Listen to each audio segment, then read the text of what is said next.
حلیم صاحب، آپ Islamic scholar ہیں. آج فلسطین اور اسرائیل میں جو جنگ ہو رہی ہے، اس جنگ کا کیا مطلب ہے؟ یہ جنگ کیوں ہو رہی ہے؟ ہم آپ سے جاننا چاہیں گے اس پر. اعوذ باللہ من الشیطان الرجیم، بسم اللہ الرحمن الرحیم، نحمدہ و نصلی علی رسولہ الکریم، اما بعد، اعوذ باللہ من الشیطان الرجیم، بسم اللہ الرحمن الرحیم.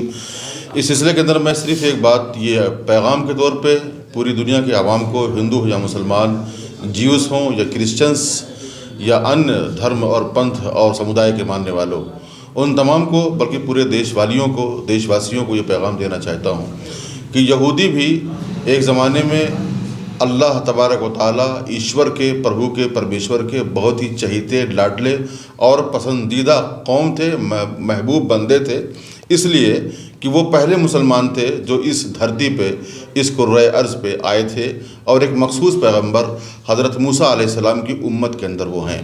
اور حضرت موسیٰ علیہ السلام کی امت میں ہیں تو ان کے جو پرکھے ہوئے آبا و اجداد ہوئے ہوتے ہیں، ابراہیم علیہ السلام ہوئے. ابراہیم علیہ السلام کے دو بیٹے تھے، اسحاق علیہ السلام اور اسماعیل علیہ السلام. اسحاق علیہ السلام سے جو نسل چلی اس میں یہ یہودی پیدا ہوئے، اور ابراہیم علیہ السلام کے جو دوسرے بیٹے اسماعیل علیہ السلام تھے، اس میں جو نسل چلی وہ عرب میں آباد ہوئی. اس کے اندر ہمارے سب سے بڑے پیغمبر، آخری پیغمبر، افضل پیغمبر، سروچتم سندیشٹا ایشور کے حضرت محمد صلی اللہ علیہ وسلم آئے، جو پوری دنیا کے سمست منوشیہ جاتی کے مارگ درشن کے لیے آئے. یہودیوں کو ان کی کتابوں کے اندر یہ حکم تھا کہ جب ہمارے یہ بڑے پیغمبر آئیں گے تو تم ان کی پیروی کرنا، مگر انہوں نے ان کی پیروی نہیں کی، اور وہ اپنے ضد پہ اڑے رہے کہ ہم اپنی ہی ضد پہ قائم رہیں گے، اپنے ہی پیغمبر کو مانیں گے، اپنی شریعت کو مانیں گے. ٹھیک ہے، مانو. وہ مانتے رہے.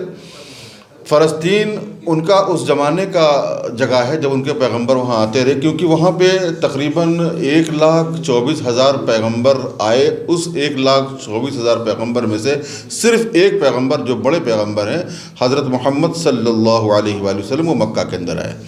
اب یہودیوں سے اس زمین کا رشتہ یہ ہے کہ ان کے پیغمبروں کی زمین ہے، ان کی بھی زمین ہے، ہم اس کو مانتے تسلیم کرتے. مگر جب موسیٰ علیہ السلام نے اور اس کے بعد آنے والے تمام پیغمبروں نے ان سے یہ کہا کہ اللہ نے، ایشور نے تم پر جو ذمہ داری ڈالی ہے دعوت و تبلیغ کی، وہ دعوت و تبلیغ کی ذمہ داری یہ تھی کہ یہودیوں کو دنیا کے اندر ایشور نے، اللہ نے پیغمبروں کو بھیج کر کے یہ میسج اور پیغام اور یہ ذمہ داری، لائبلٹی دی تھی کہ تم اللہ کے، ایشور کے ایک ہونے کی اور اسی ایک ایشور کے پوجا کرنے کی، بندنا اور بنتی اور پرارتھنا کرنے کی تم ایڈورٹائزمنٹ کرو گے، اناؤنسمنٹ کرو گے، اس کی پریچنگ کرو گے، اس کی دعوت دو گے، اس کی تبلیغ کرو گے.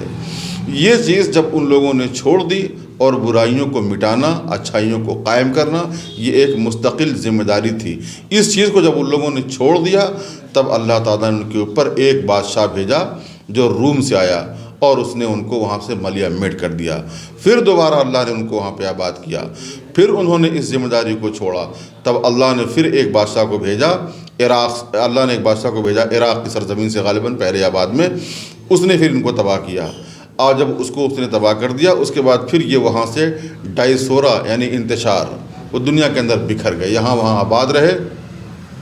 اور اس کے بعد پھر یہ تیسری بار ان کی جو آبادی ہوئی ہے، وہ انگلینڈ کے ایک پرائم منسٹر تھے، وہ ان کا نام تھا، وہ کیا کہتے ہیں، ان کا نام تھا، ایک پرائم منسٹر تھے انگلینڈ کے، اور انہوں نے اس کا کیا کہتے ہیں ڈکلیئر کیا اس کی سرزمین کو کہ فلسطینیوں کو یہ سرزمین ملنی چاہیے. انہوں نے وہ زمین دلوا دی، وہاں پہ آ کے یہ لوگ آباد ہو گئے. اور اس سلسلے کے اندر مین بات جو مجھے کہنا ہے کہ یہودیوں کو اس زمین سے صرف ایک ذمہ داری کی دعوت و تبلیغ الی اللہ، یعنی دعوت اور تبلیغ اللہ اور اس کی باتوں کو نہ کرنے کی جرم کی پاداش میں اللہ نے اس سرزمین سے ان کو 2 بار نکالا.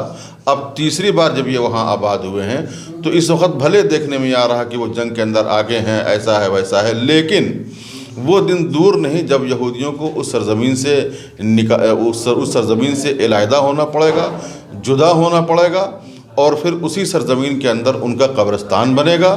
اور اللہ کے پیغمبر حضرت عیسیٰ علیہ السلام جو ان کے آخری اصلاح کرنے والے تھے، وہ آئیں گے اور اس کے بعد پھر وہ ان عیسیٰ علیہ السلام سے قبل حضرت مہدی علیہ السلام آئیں گے اور ان لوگوں کو اکٹھا کریں گے. اس کے بعد یہودیوں کا آخری قلعہ قمع ہوگا, وہ ختم کیے جائیں گے.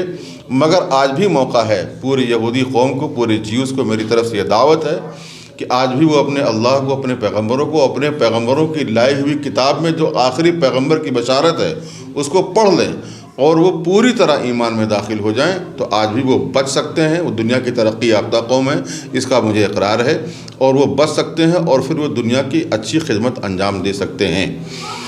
دوسری بات اس سلسلے کے اندر مجھے یہ کہنا تھی کہ مسلمانوں کو اس جنگ کے اندر جو ہو رہی ہے ان کو یہ بات یاد رکھنی چاہیے کہ دراصل کچھ بڑی قومیں ایسی ہیں جس کے اندر ہمارے پچھمی ممالک جو ہیں, جو ہمارے مطلب وہ ویسٹرن کنٹریز ہیں, وہاں کی بڑی طاقتیں اپنے ہتھیار کو فروخت کرنا چاہتی ہیں اور وہ کہیں نہ کہیں ملک میں, دنیا میں جنگ کو چھیڑ کر کے اور جنگ کے لیے آگ لگا کر کے اپنے ہتھیار بیچتی ہیں اور وہ اپنی اکنامی کو اسٹرانگ کرتی ہیں. یہ اس جنگ کے اندر ایک بات تو یہ ہوئی ہے. دوسری بات, حماس کے جس گروپ نے, جس سموہ نے اس کے اندر یہ حملہ کر دیا اچانک, انہوں نے طاقت کا پوری طرح اندازہ نہیں کیا اور اندازہ کرنے کے بعد یہ کام کرتے, کیونکہ جو تباہی پہلے اکا دکا ہوتی تھی اب وہ تباہی تھوک میں ہو رہی ہے. کتنے بچے یتیم ہو رہے ہیں, بڑے بوڑھے قتل کیے جا رہے ہیں, پانی کے لیے ترس رہے ہیں, کھانے کو ترس رہے ہیں, بے کفن لاشیں پڑی ہوئی ہیں, بچے معصوم گود کے بلک رہے ہیں. یہ صورتحال آئی, آپ کچھ نہیں کر سکتے. آپ نے بلا وجہ اس طرح کی جنگ کو چھیڑ دیا.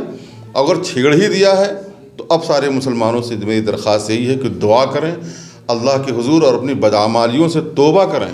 اور توبہ کرنے کے بعد ایک ماتر واحد ذریعہ ہمارے پاس ہے دعا کا, کہ ہم دعا کریں اور اللہ سے رو رو کر کے اپنی غلطیوں کی معافی مانگیں اور اللہ سے مدد کے طالب ہوں. اللہ جب تک اپنی مدد نہیں اتارتا ہے تب تک ہم کوئی کسی جنگ کو جیت نہیں سکتے ہیں.